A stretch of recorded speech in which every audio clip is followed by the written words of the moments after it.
वार्षिक परीक्षा 2021-22 क्लास 11 का इंग्लिश का जो पेपर था वो आज इस प्रकार से रहा। ये पेपर झालावाड़ ज़िले का है और आपके अगर ज़िले में पेपर हो चुका है तो बहुत अच्छी बात है। अगर आपके डिस्ट्रिक्ट में ये पेपर नहीं हुआ है तो बहुत सारे क्वेश्चंस आपको यहाँ से देखने को मिल सकते हैं। तो चलिए शुरू करते हैं क्लास 11 का वार्षिक पेपर 2021-22 का विषय अंग्रेजी अनिवार्य। सबसे पहले पैसेज आया था ये, और इस पैसेज के अंदर पहला क्वेश्चन था आपका, the most unselfish grateful companion of A man. एक आदमी का वफादार निस्वार्थी दोस्त कौन है इस पैसेज के अनुसार? तो इस पैसेज के अंदर आंसर था डॉग। दूसरा प्रश्न था आपका, व्हाट में happen with a man in this world. इस संसार के अंदर एक आदमी के साथ क्या क्या घटित हो सकता है? तो इसमें आपका जो फर्स्ट लाइन है, द बेस्ट फ्रेंड, इसी के अंदर है, इन दिस वर्ल्ड में turn against him and become his enemy. ये लगभग 3-4 बातें हैं जो इसमें आ सकती हैं प्रश्न के अंदर। अगला क्वेश्चन आपका, who may prove ungrateful to a man. एक आदमी के लिए अनग्रेटफुल कौन साबित होता है? तो एक आदमी के लिए अनग्रेटफुल साबित होता है,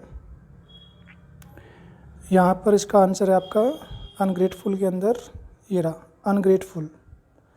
तो कौन साबित होता है? उसका बेटा या उसकी बेटी, जिसको वो प्यार से पालता पोसता है, वो उसके लिए अकृतज्ञ साबित हो सकते हैं भाई। वो में बिकम ट्रेटर, देशद्रोही कौन बन सकता है? देशद्रोही वो बन सकता है जो, इसमें इसका आंसर वहाँ से होगा आपका, those who happiness and our good name may become traitors. ये आपकी लाइन है, इसका आंसर हो जाएगा यहाँ से यहाँ तक, ये वाला। फिर इसके बाद में अगला क्वेश्चन आपका, व्हाट में ए मैन लॉस। एक आदमी क्या खो सकता है? तो एक आदमी को खोने के लिए इस पैसेज के अंदर क्या है? मनी। एक आदमी पैसा खो सकता है। What result may be caused by an ill considered action. क्या रिजल्ट होगा जब इल कंसिडर्ड काम किया जाएगा, यानी कि थोड़ी सी दुर्भावना के साथ काम किया जाएगा तो क्या होगा? तो a man's reputation may be sacrificed. एक आदमी की जो रेपुटेशन है वो कम हो सकती है। इस प्रकार से ये क्वेश्चन से आपके, और फिर आपके ये सिमिलर वर्ड है ब्रोटअप, पालना पोसना। तो पालना पोसने के लिए स्पेलिंग आपकी रहेगी रियर, REAR। दूसरा आपका इल फीलिंग, बुरी सोच, दुर्भावना, इसको अपन मैलिस कह सकते हैं। मैलिस की स्पेलिंग इसमें आई होगी कहीं ना कहीं, MALICE, ये वाला, ये शब्द आपका इसका। दूसरा पैसेज आ गया आपका, इसके अंदर आपका जो पहला क्वेश्चन आपका, millions of people are beginning to live without alcohol. तो पैसेज के अनुसार यहाँ पर जो आपका आंसर है वो ये रहेगा, the government has band it's use. Which bad habit is mentioned. कौन सी बुरी आदत की बात यहाँ पे कर रहा है? तो यहाँ पे स्मोकिंग की बात कर रहा है, और एल्कोहल जो हम पीते हैं, शराब पीते हैं, उसकी बात कर रहा है। ये दो बुरी हैबिट्स की बात कर रहा है ये। तंबाकू कैसे यूज़ करते हैं? तंबाकू को अपन कैसे यूज़ करते हैं? तो तंबाकू को या तो स्मोक किया जाता है या फिर उसको च्यू किया जाता है। अगला क्वेश्चन आपका, कौन से देश में तंबाकू को यूरोप में लाया गया था? तो ये लाया गया था अमेरिका से। In what does the author have doubt. Author को किस बात में डाउट है? ऑथर को डाउट इस बात का है कि ये कुछ अच्छी भी आदत हो सकती है क्या? तंबाकू को जब बहुत अधिक मात्रा में यूज़ किया जाए तो ये हमारे लिए अच्छी हो सकती है, ऐसा बिल्कुल भी नहीं है। तो ऑथर को इस बात में डाउट है। Extremely difficult in this habit. इस हैबिट में एक्सट्रीमली डिफ़िकल्ट क्या है?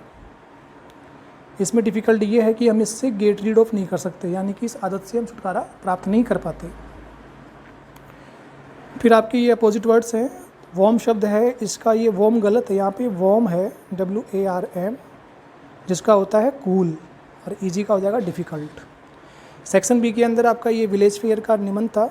विलेज फेयर के ऊपर आप आराम से शॉर्ट कंपोजिशन लिख सकते थे, और विलेज फेयर नहीं आता है तो आपको ट्रेन एक्सीडेंट का सर ने करवाया होगा, आपने वो भी कर सकते हो इसमें। तो इसमें आपको पॉइंट दे रखे हैं, a train accident, mail train, goods train, last 2 bogies, ऐसे इसमें पॉइंट दे रखे थे। आप इन पॉइंटों के माध्यम से लाइन तैयार कर सकते थे। चौथा क्वेश्चन आपका है, स्पीच का करना है आपको। स्पीच के अंदर फेयरवेल पार्टी का स्पीच है, यानी कि विदाई पार्टी का स्पीच है, और या फिर आपको लेटर करना था, तो लेटर है आपका इन सैनिटरी कंडीशन। लगभग हर बार ये लेटर यही आता है। और पोस्ट ऑफ LDC की एक आपका ये एप्लीकेशन फॉर जॉब है। और बैंक रॉबरी की रिपोर्ट थी फेयरवेल के अथवा के अंदर, तो बैंक रॉबरी वाला सबको याद है लगभग सा, और हर टीचर इसको करवाता ही है, आपने भी इसको किया होगा। ग्रामर की बात कर लेते हैं, तो पहले के अंदर आपका आएगा गोज, क्योंकि इसमें एवरी आ गया इसलिए। दूसरे वाले में आएगा शैल फिनिश। तीसरे वाले में आएगा रोट, सेकंड फॉर्म आएगी राइट की, रोट। यहाँ पे मॉडल की बात करें तो यहाँ पे देखो पास्ट टेंस है, वाज के कारण यहाँ पे कुड आएगा इसके अंदर। कैन भी आ सकता था, लेकिन वाज होने के कारण ये पास्ट टेंस में चला गया, तो पास्ट टेंस की हैबिट को बताने के लिए अपन कुड का प्रयोग करेंगे यहाँ पे। इसमें संभावना की बात हो रही है कि आकाश में बादल हैं, बरसात हो सकती है, तो इसमें मे आएगा आपका। यहाँ पर उसके पास 2 कार हैं, तो 2 कार है तो संभावना है कि वो अमीर ही होगा। तो जहाँ पर नेसेसिटी होती है, अनिवार्यता होती है, वहाँ पर हम मस्ट का प्रयोग करते हैं। We shall obey the laws of country, हमें हमारे देश के कानून को मानना चाहिए। तो मानना चाहिए ये एक नैतिक शिक्षा भी हो सकती है, और मानना ही चाहिए ये हमारे लिए बाध्य भी हो सकता है, लेकिन अपन इसको मनवा नहीं सकते हैं, तो यहाँ पे शुड सही रहेगा आपका। दोनों सही हैं, बट शुड ज़्यादा बेस्ट रहेगा। ही इज़ एन MA, यहाँ पे आर्टिकल में एन आ जाएगा, इसके अंदर भी एन आ जाएगा, और इसमें एन ही आ जाएगा आपका। यहाँ पर द आ जाएगा, और इस वाले के अंदर इसमें द आ जाएगा। The man was killed in the war, I have no money in the bank, there are, इसमें सम आ जाएगा आपका। सेक्शन D है आपका, ये पैसेज किताब से है। तो which are the chief biological system, तो चीफ बायोलॉजिकल सिस्टम 4 हैं आपके, फिशरीज, फॉरेस्ट, ग्रासलैंड, क्रॉपलैंड्स।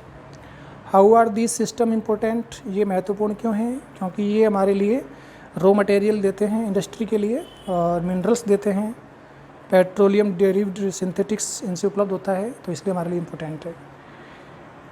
इनके साथ क्या हो रहा है, ये धीरे धीरे कम होते जा रहे हैं ये, ठीक है। इनको हम मतलब इनकी जो प्रोडक्टिविटी है वो इम्पेयर हो गई है, यानी कि इम्बैलेंस हो चुकी है। What is happening to the forest in poor countries में तो ये डेसिमेट हो रहे हैं जंगल, यानी कि कम होते जा रहे हैं। स्पेलिंग की बात करें तो इसमें चेंज का होता है कन्वर्ट, तो कन्वर्ट आपका ये रहा। डिस्ट्रॉयड का हो जाएगा कोलैप्स, ठीक है, ढहाना यानी कि नष्ट होना। फिर आपका ये पार्ट वाले क्वेश्चन आ गए। ग्रैंड मदर वाला ये पार्ट है, द पोर्ट्रेट ऑफ लेडी, इसमें आप दादी के बारे में बहुत सारी बातें लिख सकते थे, ठीक है ना। और दूसरा इसके अथवा के अंदर है एलिंग प्लैनेट, बीमार ग्रह, इस पर करना था आपको। क्वेश्चन से आपके कि बच्चे क्यों खुश थे, क्योंकि उन्होंने आइलैंड को ढूंढ लिया था। किंग टुट कौन था, तो जो किंग तुत है वो मिस्र का फ़राओ था, तो आपको करना था कि फ़राओ ऑफ मिस्र। ग्रीन मूवमेंट का भी स्टार्ट हुआ था, ये आपको इसमें डेट लिखनी है इसकी, ये हाफ ईयरली में भी आ गया था। और ये देखो ये क्वेश्चन बड़ा ही आसान प्रश्न आ गया, 4 प्रिंसिपल बायोलॉजिकल सिस्टम, ये आपका पैसेज दे रखा है ऊपर, यहीं से आपको लिखना था इसको। 4 फिशरीज, फॉरेस्ट, ग्रासलैंड, क्रॉपलैंड्स। और दादी माँ ने लास्ट टाइम में क्या किया था, उन्होंने केवल प्रे किया था। और what things found in the grave, उसकी लाश के अंदर क्या क्या मिली थी, तो लाश में क्या क्या सामान मिला था वो आपको लिखना है। किंग की जो लाश मिली थी, तुतनखामुन की जो लाश मिली थी, उस लाश के साथ क्या क्या चीज़ें मिली थी वो आपको इसमें नोट करना था। ये आपकी एक कविताएँ आ गई। फिर where has his childhood go, इसमें आ जाएगा forgotten place. Where is the place hidden, इसमें जाएगा infants face. Right the extract word that's mean child, child का होता है बच्चा, तो बच्चे की स्पेलिंग होती है इन्फेंट। ये नहीं करना था आपका, तो ये आपका हाउ मैनी गर्ल्स, कितनी लड़कियाँ थी, 3 लड़कियाँ थी उसके अंदर। How old was the poets mother, तो ये 12 साल की थी समय। Who was the big girl, बड़ी लड़की उसकी माई थी पोइट की, बड़ा आसान पैसेज था। कैमरा ने क्या खींचा था, उन तीनों का तस्वीर खींचा था। देखो कितना आसान क्वेश्चन है। लेबरनम टॉप, जब वो चिड़िया उड़ जाती है तो क्या होता है, वहाँ पे शांति छा जाती है। अडल्ट प्रीच, अडल्ट किस बात का उपदेश देते हैं, ये कविता में से प्रश्न है आपका, चाइल्डहुड वाली पोइम में से। और बरसात का उद्गम क्या है? हु वाज मुराद, मुराद कौन था? हिरम का भाई था जो उसने घोड़ा चुराया था। What was the address mention in the last lesson? Markovnikov street, ये वाला एड्रेस था आपका। रत्ना कौन थी? रत्ना एक लड़की थी, रामाराव की नीस थी, अच्छा गाती थी वो। Who was chosen as their next king? अगला राजा किसे चुना गया? एक तरबूज को चुना गया, यानी कि वाटरमेलन को चुना गया था। जॉन बायरो कौन था? वो घोड़े का मालिक था। और Ranga meet Ratna for first time, Ranga से रत्ना की मुलाकात कैसे हुई थी, ये आपने पढ़ रखा है पार्ट के अंदर। तो मेरे हिसाब से पेपर बहुत ही शानदार पेपर तो नहीं कह सकते इसको, बहुत ही आसान पेपर था। और ऐसा पेपर किस तरीके से बनाया गया ये तो बनाने वाले की सोच पर डिपेंड करता है। बट अगर आपके ज़िले में ये पेपर नहीं हुआ आया है अभी तक, तो आप इस पेपर के माध्यम से बहुत सारे क्वेश्चंस तो नहीं होंगे, बट कई क्वेश्चंस हैं जो आपके पेपर में आ सकते हैं। आप सभी बच्चों को best of luck. Thank you.